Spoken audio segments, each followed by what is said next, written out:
Assalamualaikum warahmatullahi wabarakatuh. Halo sahabat insan muda, balik lagi ke Bertamasya, program bercerita pemberdayaan masyarakat. Nah, kali ini aku ditemenin sama salah satu dokter yang biasanya tuh menjadi incaran para wanita nih. Nah, beliau ini adalah dokter spesialisasi kebidanan dan juga kandungan. Halo, selamat siang Dokter Ari Waluyo. Selamat siang. Nah, biasanya disapanya Dokter Ari atau Dokter Waluyo nih, Dok? Dokter Ari. Oh, Dokter Ari. Kalau boleh tahu nih Dokter Ari, sekarang lagi sibuknya tuh praktek di mana nih, Dok? Ya, saya kalau praktek itu ada di 2 rumah sakit.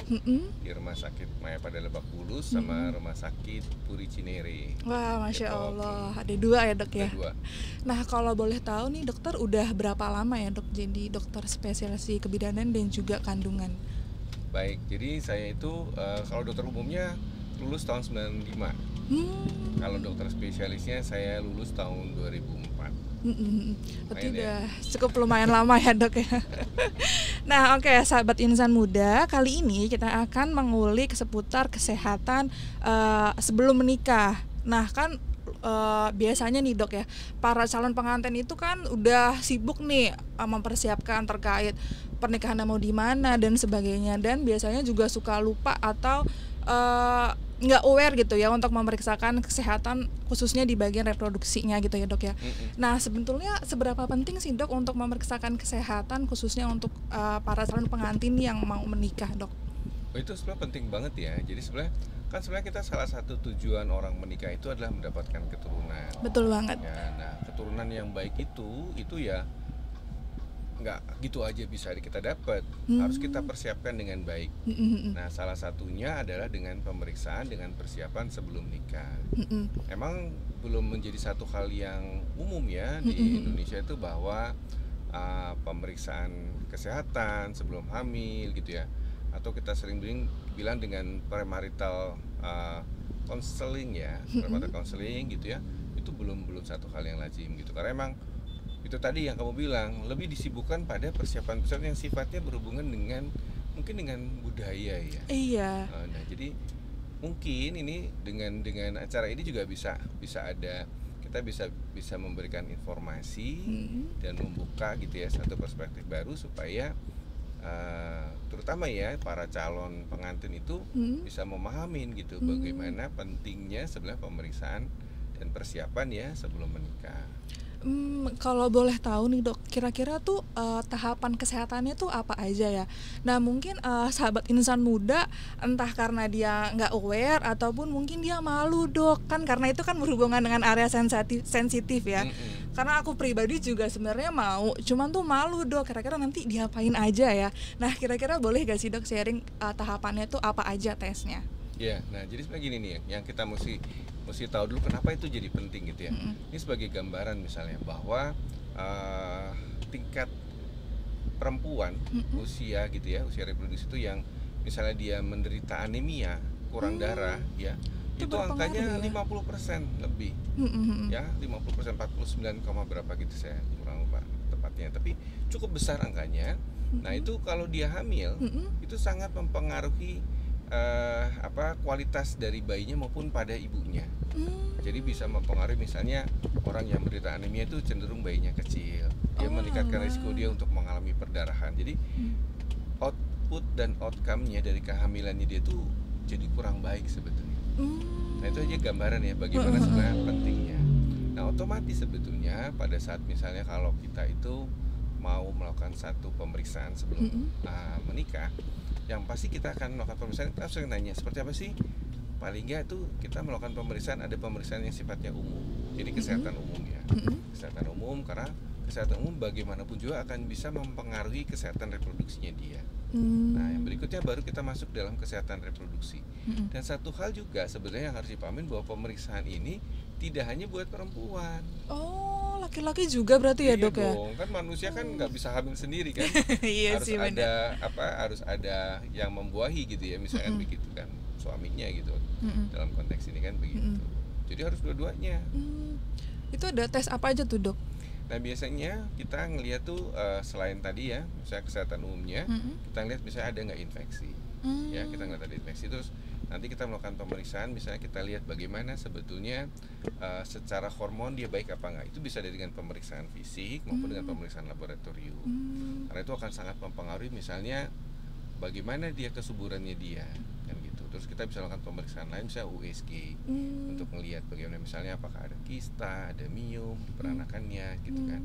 Nah, sedangkan pada laki-laki selain pemeriksaan yang umum, biasanya kita melakukan pemeriksaan analisa sperma. Oh, analisa sperma. Ya, gitu. Karena kan itu bisa nggambarin sebetulnya kondisi daripada spermanya dia kan, gitu kan, apakah cukup subur atau enggak sebetulnya si calon pengantin prianya itu tadi. Nah, sama ini aku juga pernah sempat dengar dari teman-teman aku, Dok, yang mau nikah. Dia tuh suka ada yang dibilangin tuh tes HPV apa HPV ya, Dok, ya, yang bener nyebutnya tuh. Iya. Jadi ada pemeriksaan, itu sebenarnya termasuk dalam pemeriksaan yang infeksi tadi. Jadi infeksi itu sebenarnya kita bisa lihat baik untuk kesehatan reproduksinya dia maupun misalnya untuk kesehatan sistem reproduksinya. Gitu, karena ada beberapa penyakit misalnya kalau tadi misalnya kalau misalnya kita bilang HPV itu misalnya human papilloma virus gitu. Nah, itu ada pemeriksaan emang yang bisa menunjukkan apakah ada infeksi nggak misalnya di saluran peranakannya dia. Itu. Tapi bisa juga ada pemeriksaan lab yang misalnya bisa melihat apakah ada infeksi yang bisa mempengaruhi dia kalau dia hamil.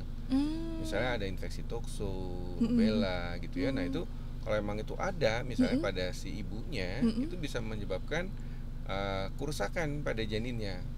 Dari mulai keguguran sampai kecacatan misalnya. Nah, itu kan jadi penting untuk kita bisa kasih tahu. Jadi sebagai gambaran gini misalnya, kalau dia sudah nikah terus dia hamil, ternyata ada hasil lab yang menunjukkan begitu, itu kan akan lebih banyak ya, maksudnya belum perasaannya dia gitu kan, deg-degannya si ibu hamilnya sendiri, terus pengobatannya juga dia harus jalannya juga dengan kondisi yang tidak lebih tenang. Nah, itu akan jauh lebih baik misalnya dia temukan pada saat dia sebelum nikah. Misalnya si perempuan tuh, ternyata saya ada infeksi loh, ada infeksi tokso atau apa segala macam, itu bisa diobatin dulu kan, bener sebelum banget. dia nikah kan. Jadi itu juga jadi hal yang sesuatu yang bisa membuat mereka lebih tenang. Gitu. Dan begitu juga buat laki laki ya. Misalnya ada kondisi analisa sperma misalnya yang kurang bagus gitu kan. Nah, dia bisa diobatin. Sampai berapa kondisi sebetulnya itu juga bisa jadi satu hal yang emang bisa menguatkan mereka. Artinya begini, mereka bisa saling berdiskusi. Misalnya nih kita ngomong yang paling pahit ya, misalnya ternyata si suami ini dia mandul misalnya. Nah, itu kan bisa diomongin orang belum nikah kan, misalnya gitu. Apalagi misalnya si istrinya ini anak satu-satunya juga misalnya gitu kan. Itu kan jadi satu hal yang bisa dibilang ya, emang sih salah satu tujuan orang nikah tadi saya bilang itu kan punya anak. Tapi kadang-kadang ada beberapa hal yang emang membuat itu menjadi lebih penting. Iya, benar kan banget. Bisa diomongin sebelum kejadian, bayangin kalau sudah nikah itu kan lebih runyam lagi ya, Dok. Jadi emang itu beberapa hal ya yang membuat misalnya pemeriksaan sebelum menikah itu menjadi satu hal yang penting gitu. Andikan pun mereka bisa nerima dari awal, mereka bisa terima gitu. Dan pemeriksaan sebelum menikah pun sebetulnya juga bukan hanya yang sifatnya seperti itu. Sebagai contoh misalnya gini, dalam pemeriksaan sebelum menikah itu juga ditanyakan misalnya gini, ada nggak riwayat penyakit keluarga, ada nggak riwayat penyakit alergi. Kadang-kadang ada hal simpel nih, misalnya kamu punya eksim gitu ya, nah, terus anaknya eksim, kan jangan salah-salahan dong setelah nikah, ya kan? Kalau udah tahu, kan gitu. Udah tahu sebelum nikah emang ada turunan misalnya gitu kan. Jadi ya kita harus terima sama-sama. Itu bahkan sampai misalnya penyakit yang butuh perawatan serius, misalnya thalassemia. Apa tuh, Dok? Baru thalassemia dengar. itu kan gangguan darah ya, penyakit darah gitu kan, dia harus ditransfusi terus gitu. Nah, itu kan sesuatu yang konsekuensinya seumur hidup buat anaknya. Nah, itu kan jangan sampai nanti begitu dia punya anak yang menderita thalassemia karena masing-masing bisa membawa gennya, bisa terjadi sesuatu hal yang bisa mengganggu mereka. Jadi mereka lebih siap jadi sebetulnya. Nah, gitu. Karena emang kalau dari saya sih sebenarnya cinta penting tapi nggak cukup ya. Iya. jadi jangan buta-buta banget lah ya, Dok ya. Betul. At least kita misalnya kita beli kucing dalam karung gitu ya, tapi kita udah tahu nih kucingnya Anggora atau Persia atau kucing kampung misalnya. At least kita tahu begitu. Oke. Jadi Hmm. memang sebegitu pentingnya ya dok ya memeriksakan kesehatan supaya tuh biasanya karena pihak perempuan nih dok yang suka disalahkan gitu ya kalau terjadi Iya, sesuatu yang kok nggak hamil-hamil ataupun sebagainya. Padahal kan belum tentu juga belum di pihak tentu. perempuan. Makanya supaya nggak salah-salahan lebih baiknya emang periksa dulu gitu ya. Tuh Dua-duanya. idealnya memang waktunya tuh sebelum pernikahan berapa bulan sih dok biasanya? Jadi gini, emang yang sebenarnya paling ideal sih ya sebulan yang palingnya sebelum nikah lah. Misalnya kalau udah ada rencana pernikahan kan juga sebenarnya kan juga nggak sebentar ya. 6 sampai 1 tahun gitu palingan. Nah, pada saat udah ditetapkan mau menikah misalnya, lakukanlah pemeriksaan.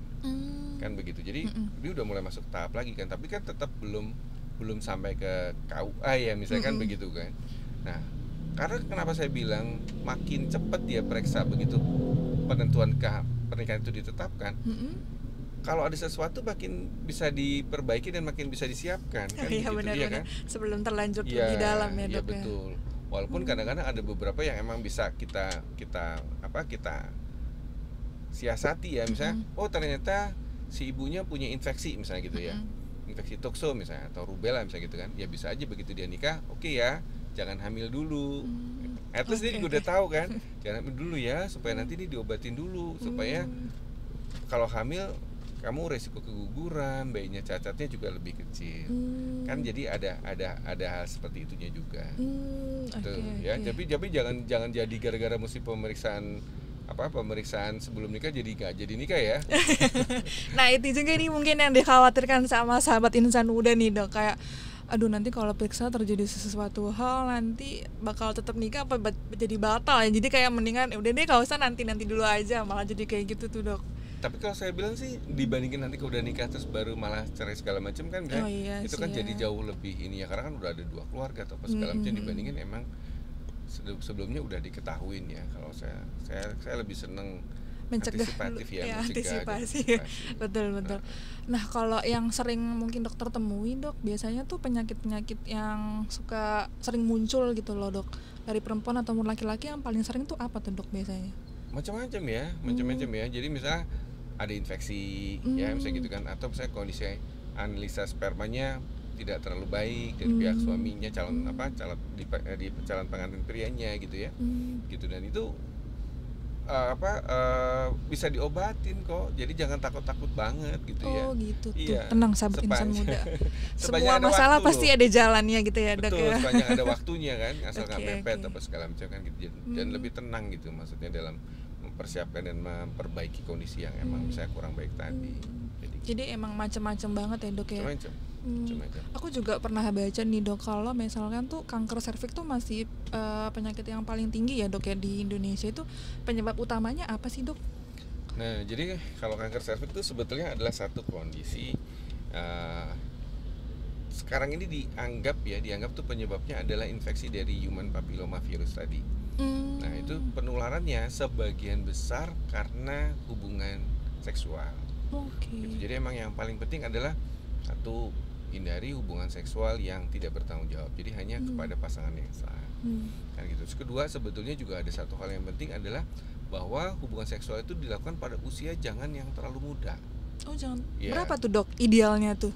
Ya jadi gini, organ manusia itu sebenarnya ada tingkat kematangannya. Jadi kalau buat orang perempuan sebetulnya itu usia optimal itu untuk hamil segala macam itu antara 21 sampai 25 sebetulnya. Gitu. Jadi kalau bisa di atas 20 deh. Kalau orang mau nikah juga gitu, jangan terlalu muda juga gitu, karena organ-organnya belum matang. Aku baru tahu nih dok, betul. Ada organ tuh belum matang gitu ya.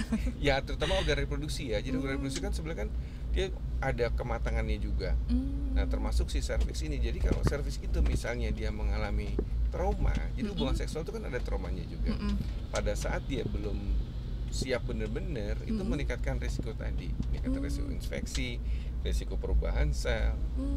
Jadi hubungan seks pada usia yang muda itu salah satu faktor risiko terjadinya kanker serviks.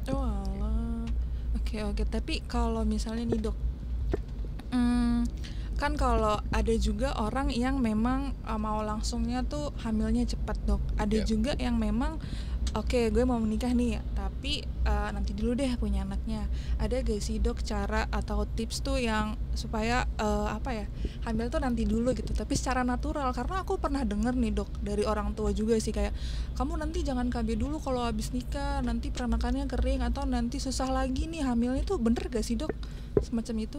Iya, jadi kalau bisa dibilang antara mitos sama fakta, itu ada mitosnya juga gitu. Kayak misalnya tadi kan bilang apa namanya, peranakan jadi kering. Iya, peranakan macam. jadi kering. Emang pada orang yang misalnya dia mau nikah, dia udah nikah, tapi dia masih mau menunda misalnya, ada beberapa cara gitu ya. Dan emang terus terang kalau misalnya cara alami, kita bisa bilang namanya senggama terputus gitu ya. Nah, senggama terputus tuh itu sangat besar resikonya untuk hamil. Jadi angka kegagalannya sangat tinggi. Bahkan di beberapa literatur dibilang itu sama aja kayak nggak KB. Gitu. Jadi kalau saya secara pribadi misalnya gitu ya, kalau saya praktek, misalnya ada pasien saya nih anak muda, bisa ternyata dia ada infeksi nih misalnya gitu kan, dia belum boleh hamil dulu nih gitu. Nah, saya akan sarankan dia untuk pakai oral kontrasepsi. Logikanya gini, dia ganggu kesuburan nggak? Lupa minum aja hamil. Ya kan, apalagi kalau berhenti kan. Jadi gitu. Jadi paling cepat pulih suburnya. Bahkan pada beberapa kondisi perempuan yang mengalami gangguan hormonal, pemberian kontrasepsi pil tadi itu bisa membantu memulihkan kesuburan. Oh gitu. Tuh kalau gangguan hormon itu apa ya, kayak gejala-gejalanya kayak gimana tuh dok? Baru dengar juga ya, nih aku. Nah, yang paling gampang sebetulnya ya kalau misalnya kayak gitu tuh kita lihat dari siklus haidnya. Ini nih yang biasanya tuh sering dicari-cari sama wanita tuh dok, tanya-tanya. Betul. Jadi emang biasanya orang yang mengalami gangguan haid itu dia haidnya tidak teratur. Yang mengalami gangguan kesuburan juga itu haidnya tidak teratur biasanya. Lah penyebabnya utamanya tuh haidnya kurang teratur. Tandanya yang bisa kita lihat biasanya begitu. Terus kalau misalkan ada juga nih dok, kayak teman aku, dia tuh haidnya suka sakit banget kalau hari pertama. Itu juga termasuk tanda-tanda gejala itu gak sih dok? Bisa. Jadi kan gangguan haid itu nyeri haid ya. Nih dalam konteks ini itu ada dua, ada primer, ada sekunder. Ya, kalau yang primer itu biasanya dia semenjak dia mulai haid dia nyeri. Dia sakit haidnya. Benar banget. Tapi kalau yang sekunder tadinya dia nggak sakit, tapi bisa 1 bulan terakhir, 3 bulan terakhir dia ngerasa sakit kalau haid. Nah, itu biasanya penyebabnya kalau yang primer tadi dari mulai di haid dia sakit, itu biasanya karena hormon. Hormonnya bermasalah karena ya. Hormonnya gitu. Jadi ya mungkin karena dia belum matur juga, misalkan baru masih muda kan, terus berarti makin lama dia makin enak tuh, makin bisa ngerasa nyaman setelah badannya bisa beradaptasi dengan perubahan hormon tadi. Karena haid itu sebetulnya adalah fluktuasi dari hormon. Iya, betul hormon banget. yang berubah naik turun gitu. Kadang-kadang pada beberapa orang dia bisa ngerasa badannya nggak enak sampai nyeri misalnya pada saat haidnya. Nah, yang bahaya itu adalah nyeri haid yang sekunder tadi. Sebelumnya dia nggak nyeri, tiba-tiba dia ada nyeri haid. Nah, itu penyebabnya macam-macam. Nah, itu yang harus kita cari. Salah satunya misalnya ada kista endometriosis, Itu yang atau ada miom misalnya, atau perlekatan di dalam peranakan dalamnya. Nah, itu bisa nyebabin nyeri. Nah, itu yang kita mesti harus hati-hati. Jadi kalau tanya nyeri haid, nah, kita mesti bedain dulu tuh tadi yang primer atau yang sekunder. Oke, siap.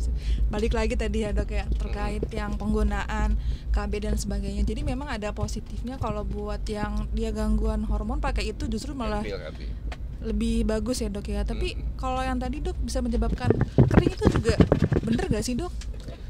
Sebetulnya sih enggak, itu mitos ya. Mitos kan. Ya. Karena emang biasanya pada saat orang kan gini, KB itu jadi pemilihan kontrasepsi itu sangat tergantung dari kondisi si ibunya. Ini juga yang harus dipentingin. Jadi biasanya kalau kita mau KB misalnya gitu, ada baiknya kita berkonsultasi dulu sama nakes ya.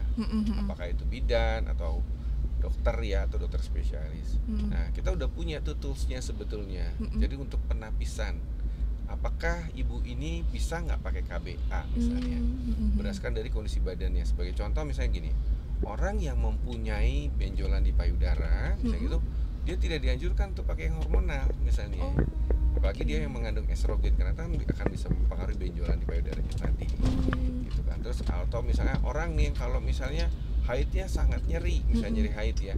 Nah, itu tidak dianjurkan misalnya pakai IUD, pakai spiral. Karena kalau dia ada IUD, haidnya bisa lebih nyeri, sakit lagi ya. misalnya gitu. Nah itu ada satu toolsnya gitu, jadi ada satu alat cara gitu ya yang bisa membantu untuk melihat itu. Oke. Jadi buat sahabat insan muda, jadi jangan gampang terpengaruh ya untuk mitos-mitos yang kayak gitu ya dok ya. Iya, betul. Karena untuk jawaban lebih pastinya bisa langsung ke Konsultasi. dokter, ke ahlinya gitu ya dok ya. Nah kalau tadi bicara tentang menunda kehamilan nih dok, nah ada juga yang pengen buru-buru banget nih dok supaya hamil.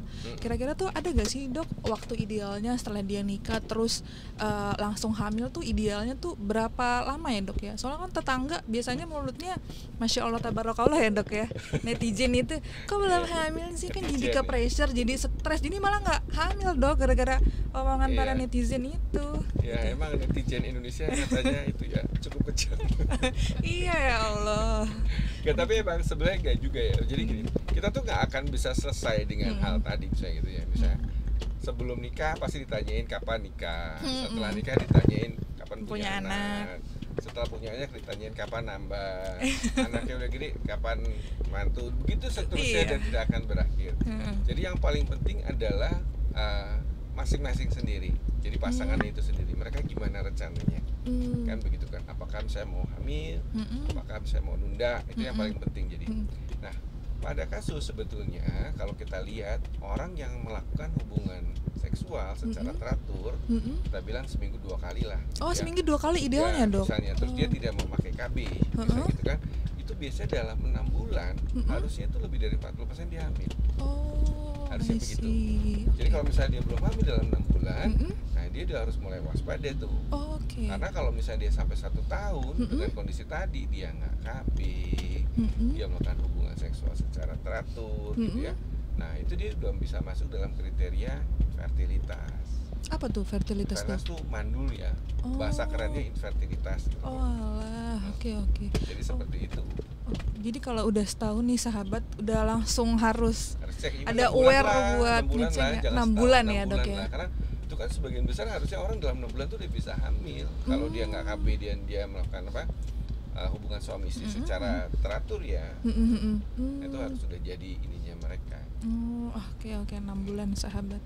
Nah dok, ada gak sih tips supaya kesehatan reproduksi itu tetap sehat? Terus ada gak sih kayak pengaruh makanan-makanan sehat yang biasanya nih baik untuk dikonsumsi gitu dok? Ya, ini pertanyaan yang bagus.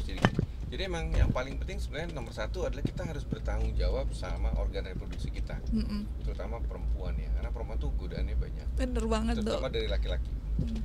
Nah itu, iya. Nah terutama yang paling buat dia rusak itu adalah hubungan seksual tidak bertanggung jawab. Itu yang sering saya lihat gitu. Jadi dari mulai infeksi sampai bahkan misalnya kalau sampai terjadi kehamilan, itu terjadi kehamilan yang tidak diinginkan, yang tidak bisa kita pungkiri kadang-kadang akan mengarah kepada misalnya aborsi misalnya. Nah aborsi itu kan sesuatu hal yang nggak baik banget ya, baik secara agama bahkan secara medis kalau dilakukan tidak secara standar yang baik, prosedur yang benar gitu, itu bisa berakibat buruk gitu pada kesehatan organ reproduksi. Nah itu yang pertama. Yang kedua adalah hubungan seksual itu sendiri yang kita mesti pahami. Kenapa misalnya kita dalam agama kita gitu ya, kita dianjurkan sama pasangan yang sah, nggak boleh gonta-ganti pasangan segala macam itu, karena misalnya hubungan seksual yang tidak sehat tadi itu mempunyai risiko menyebabkan infeksi.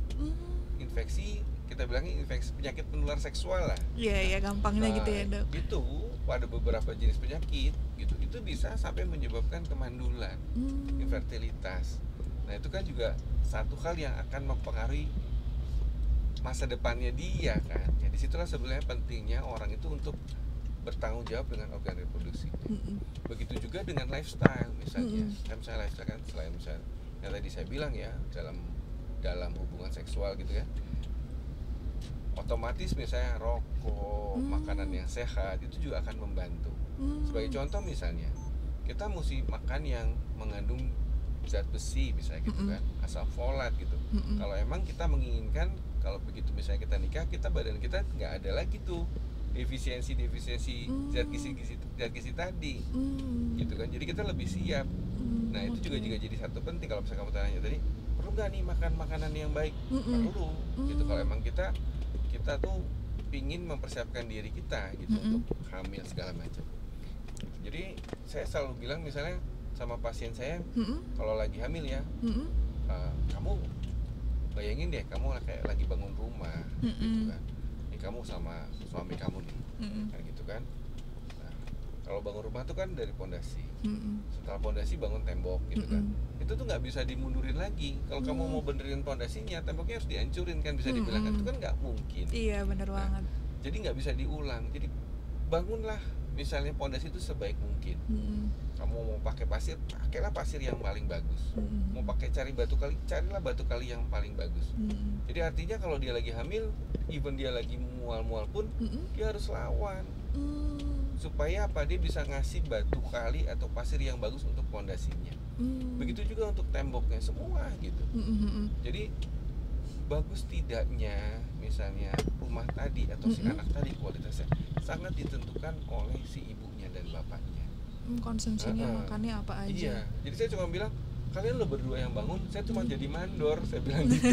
Artinya saya cuma ngecek paling sebulan sekali, saya kasih tau, oh kamu begini, apa saya ada kurangnya nih, gini segala macam, gitu. Nah, jadi emang saya pinginnya kalau memang misalnya itu si pasangan tadi, si suami istri tadi itu harus saling bekerja sama otomatis kan. Karena kan dia terus bangun hari per hari, minggu per minggu, bulan ke bulan sampai si anak itu lahir. Bener banget. Jadi lebih baik dari sekarang tuh udah dibiasakan ya makan makanan sehat ya dok ya. Terakhir nih dok, ada gak sih pesan khusus buat sahabat insan muda nih untuk persiapan pernikahannya, kesehatan itu harus seperti apa gitu dok? Yes, jadi pesan saya yang pertama adalah bertanggung jawablah sama organ reproduksinya. Ya, dengan bertanggung jawab itu kita akan mempersiapkan juga nih organ reproduksi kita nih dengan sebaik-baiknya. Nah, persiapan itu dari mulai perilaku kita yang sehat dan juga misalnya cara hidup kita, baik itu makanan, ya minuman maupun yang tadi, ya misalnya berpikir yang positif segala macam itu harus dikerjain. Oke deh, siap. Makasih banyak nih Dokter Ari sudah memberikan insight yang luar biasa kepada kita semua. Jadi untuk sahabat insan muda, jika mengalami keluhan ataupun sudah merasa ada yang aneh nih, nah boleh banget untuk segerakan periksa diri Anda, karena lebih baik mencegah daripada mengobati ya dok ya. Jauh lebih susah ngobatin.